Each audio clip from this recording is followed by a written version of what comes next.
السلام علیکم۔ کیا آپ جانتے ہیں کہ اللہ کی راہ میں خرچ کرنے کا صحیح طریقہ کیا ہے؟ سورہ البقرہ کے رکوع 31 میں اللہ تعالیٰ نے ہمیں بتایا ہے کہ ہماری نیک کمائی کا حقدار کون ہے اور حج جیسے عظیم سفر کی تیاری کیسے کرنی چاہیے۔ بسم اللہ الرحمن الرحیم۔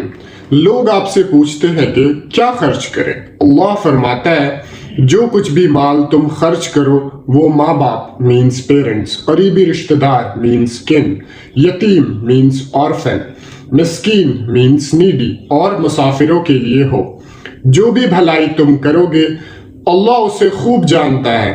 اسی رکوع میں اللہ نے جہاد کو فرض قرار دیا، حالانکہ وہ تمہیں ناپسند ہو، مگر ممکن ہے کہ ایک چیز تمہیں بری لگے اور اس میں تمہارے لیے بھلائی ہو۔ حج کے چند مہینے مقرر ہیں۔